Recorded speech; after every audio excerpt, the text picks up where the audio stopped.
Magandang araw po sa inyo mga boss, mga ma'am, mga sir. Magandang umaga, magandang hapon, magandang gabi. Saan man po kayo naroroon.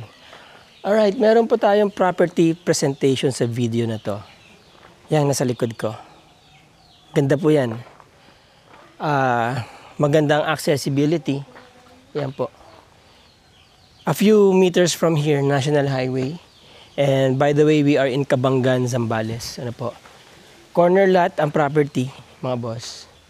Yan. Tapos, itong area na to, maganda po ang community. Maganda mga bahay dito, tahimik ang neighbors, ano po. Hindi masyadong maingay. Very ideal for your residential area or retirement home, ano po. So, okay. Bago po natin silipin sa loob, syempre, pasisilip muna natin kay Chokokoy.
Okay, ito po yung property mga boss.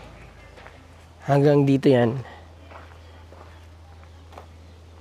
Ito, palabas din po kayo ng National Highway dyan.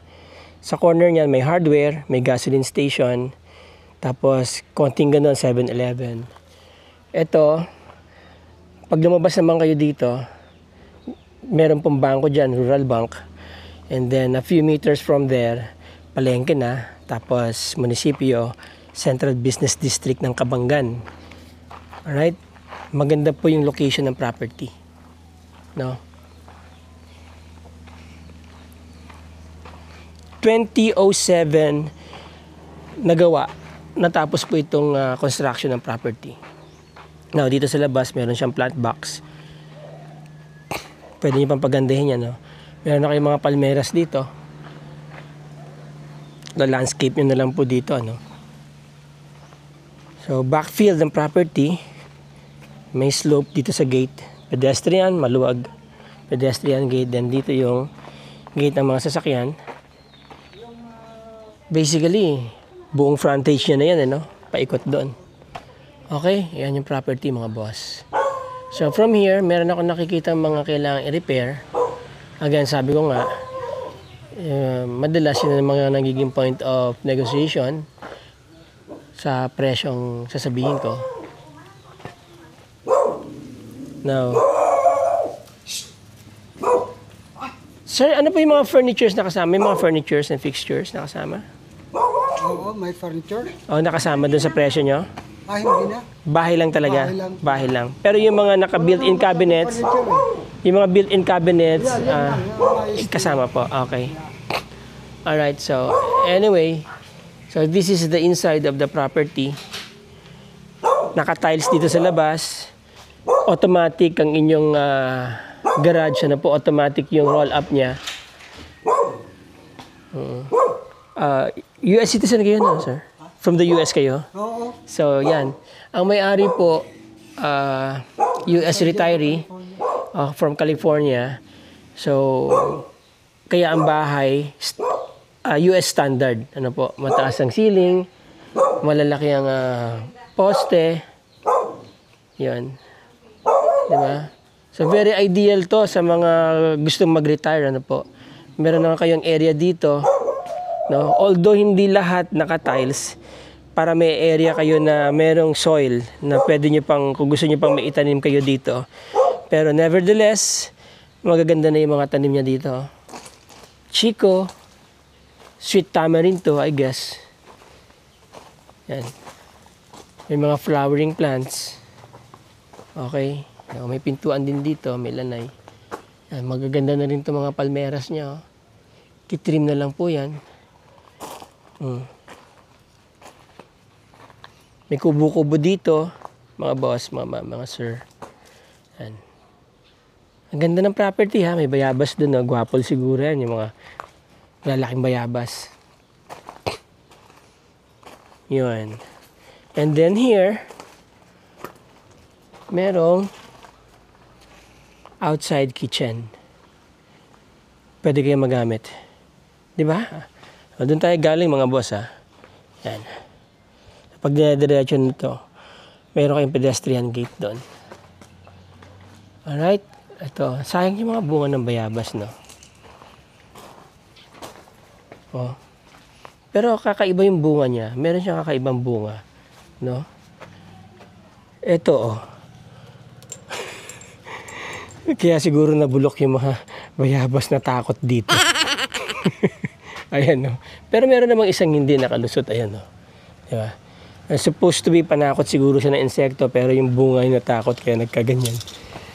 Ayan, meron pa doon, no? Ang laki ng bunga ng bayabas niya. Alright? Yan. Then here, merong parang kanal para hindi naiipon ng tubig dito sa property ninyo. Pero remember, backfield po ang property, ha. Mataas ang bakod. Sakto lang, no? This is about 6 feet or 7. Ito, may outside kitchen kayo dito. Okay? Maluwag pa dito sa area na to. Pwede kayo maglagay ng barbecue area nyo pa dito. Diba? Then, meron dito nga tapunan ng basura. Parang incinerator, no? Yan. Pwede nyo pong ikutan yung property, actually, mga boss. Diyan tayo galing. Right? So, yan ang itsura dito. So far, okay pa naman ang gutter. Okay ang mga spandrels, no? Wala ako nakikitang cracks sa building. Sabi ko nga sa inyo kasi perhaps, no, ginawa to American standard. Como matagal sa Amerika yung may-ari from California. Sugar cane. Ito may gripo. Nandito yung gasol nila sa labas. Right, papunta dun sa loob. Check valve ng tubig para kung may mga kailangan i-repair dyan. Parang mataba ang lupa, oh. Ang ganda ng kamote tops, eh. So. Ayan. Itong area na to, marami kayong pwedeng, tanim na, no? Kung gusto niyo palitan yung mga tanim na yan. But here, meron na kayong lemon. If life gives you lemon, make a lemonade. Ayan. Bango to. Huh? Lemon. Ayan. Pag malakas ka lumemon, yan, inom ka ng lemon para matunaw yung mga fats. Alright, so ito yung garahe. May pintuan din dito, Tapos may cabinets dyan. Okay. Maganda yung bahay, mga boss, ha? Very classic. Oh. Ganda. Pero mas maganda yun, no? Ano na uli sikreto mo? Okay. Alright, sir. Papasok na po ako. Okay. I-describe ko na po lang po sa inyo as I go on, mga boss, mga mama, mga sir. Alright, hindi kasama yung mga gamit, ha? Okay. Ang kasama lang talaga yan, mga cabinetries, mga fixtures po ang kasama. No? Wala pong kasamang, pati yung tambo, kukuha po yan. Ayan. Isang smile dyan. Okay, yan. Sir, okay lang po ba? Hindi na ako magubad ng shoes ko. Opo. Thank you. Okay. Now, ito po yung door, pinaka-regular door nyo coming from your garage. Actually, may main door dun sa kabila. But this one, pagpasok nyo dito, let's say, naiihi na kayo, meron ka agad ditong powder room. Diba? Yan. Very convenient, no? Yun. Nice, no? American design po talaga siya. Pati mga switches malalaki. Mahilig talaga mga Amerikano sa malalaki. Yan. Okay, tapos dito po storage room. Yeah. So this is the storage room. Alright. Yan po ang storage room. Good thing hindi nila nilagay sa ilalim ng hagdan yung CR. Ito yung kwarto. Ano po, at least dito nyo nilagay yung comfort room. Pwede rin maliit na kwarto to. Kwarto ng ng kasambahay. Pwede pong gawin yan, di ba? Or man cave, no? Computer, anything, pwede nyo gawin. But I think this serves its purpose well. Storage area. Maleta, kagaya niyan, di ba? Mga padala sa inyo. And then, this is the living area. High ceiling, no? Okay, nice. Ganda. So, here, meron pa kayong another, living area here. Pero parang, parang dito na yata nakalagay yung mga pan-display nila, whatever. Yan. Alright? Yan. Nice, no? Ang ganda ng space, ang ganda ng layout, mga boss, mga mama, sir. Malamig ang bahay kasi ang taas, so. Very American style. May bintana rin kayo dito. Now, kapag itong mga kurtina nyo, pinul nyo, nandyan po ang sunset. So, dito ang pasok ng araw pagdating sa hapon. Doon ang sunrise, eh. Now, dito ang main door. Yan. Nandito po yung kanilang kitchen. Yes. So, meron kang high chair dito. Pwede ng breakfast nook itong area na to. And, yan. Maluwag din po yung area, ha. Which is nice kasi, pag may bisita kayo, kumakain, di ba? Hindi masyadong, may mga tao kasi na ayaw silang tinitignan pag kumakain, eh. This is good. Hindi siya open design, open layout, no? So, this is the kitchen. Wow. Ito na yung pinanggalingan natin kanina. Ito na yung likod ng property. Ayan, o. Diba? So, ibig sabihin, mula dito sa outside kitchen mo, diba? Magsiserve ka ng food dito. Diretso na rin kaagad dito, diba? So, maganda po talaga yung pagkaka-layout ng property. Yun, no? Iba rin po yung tiles dito, no? At maganda yung pagkakalapat ng tiles. Oh. Wala po akong nakikitang umangat. Usually, kasi mapapansin nyo, pag may umaangat na tiles, tsaka parang hollow. Magaling ang tile setter nila dito. Ang ganda ng cabinetries, mga boss. Oh. Very classic, no? Ang ganda. Ang ganda ng kahoy, oh. Ang ganda ng pagkakatirada. Oh, solid po yan, ha? Hindi yan China. No? Yan. So, rough yung kisame, ano? Mostly, pin lights, you know, para maganda yung smooth lang, no? Continuous lang yung kisame mo. And then, dito, granite. Yan. Paikot. And you'll have your cabinetries as well dito sa baba. Lababo, of course. Meron kang exhaust. I don't know. May mga point of negotiation dito. Baka pwede nyo ipakiusap yan. Who knows, di ba? Pag nakausap nyo na po yung may-ari. Kasi mukhang bagay na talaga siya dyan eh. Oh. Okay? Range hood. Alright. So, we're done here. Maganda po itong granite niya. Ang ganda ng kulay, oh. No? Parang authentic, no? Kasi may synthetic at saka authentic, di ba? Alright. Now, tanong natin kung may mga 220 rito. Yung mga dala-dalawang switches kasi. Okay, mga boss. Alright. Dining area, ang ganda. Okay. Sir, meron bang Meron bang 200, may 120 kayo?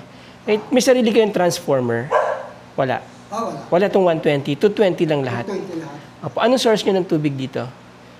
Deep well? Hindi. Sa Nawasa. Nawasa. Oo, Kabanggan Water District. Yeah, Water District. Okay. Nice, maganda. Okay. So, anyway. Sir, silipin ko po sa taas. Ayan. Alright. Akit tayo sa taas. Maluwag ang kanilang hagdan, mga boss. Kahit dalawa sabay, isa pa baba, isa pa akyat, kayang-kaya. Yun.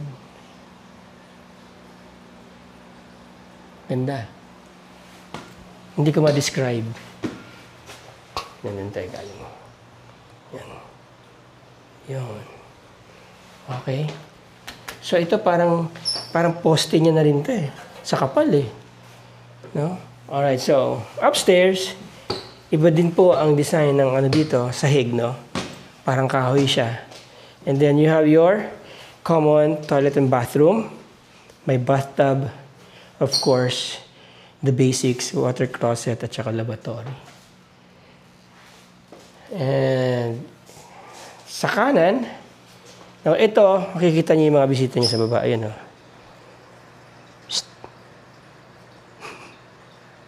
Alright.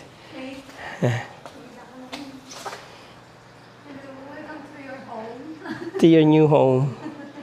Okay. Now, ito po ang master bedroom. Oh, nice, ha?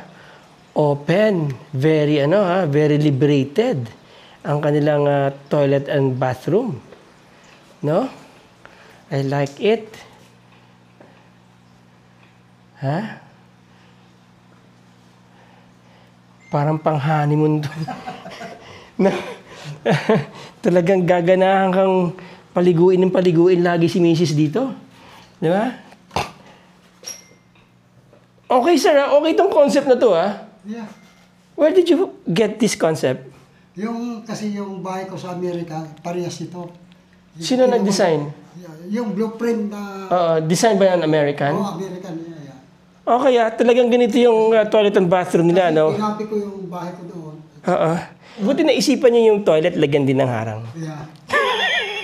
Pero dito siya pwede Napaka-ghost naman nun pag Sir, yan. in case yung option naman ng client, pwede siya maglagay ng konti. Yeah, pwede nga maglagay ng kon dyan. Tapos may storage siya yata si Sir. Alright. Closet, then the bed. Oh, nice. Malaki yung niya. Yung master, ito yung may master bedroom. Sir. Oo. Parang sa mag-asawa, parang di ba? Ready Parang to go. Tama na sila. ready to rock and roll. Hindi, sigurado kang hindi kanya dinadaya na naligo talaga siya, di ba? Kasi makikita mo, baka mamaya nagbisik-bisik lang eh. But anyway, ang ganda po ng bathroom, ano, kasi yung, yung intimacy ninyo, halimbawa, mag-asawa, di ba? Talagang parang wala kayong tinatago. Yan, no? Okay. Ang tinatago mo lang kapag yan, pagpupubo ka. Yan. Pero maganda yung CR. Maganda ang CR, mga boss, ha? Ang ganda. Malinis po, in fairness, malinis. So, anyway, ngayon lang kasi ako naka-encounter. Ngayon lang ako naka-encounter kasi ng bathroom na walang cover, no? Pero pwede naman. Pwede, nice idea. Now, here, mga boss, mga mama, mga sir, meron pong view ng bundok dito, oh. Yan.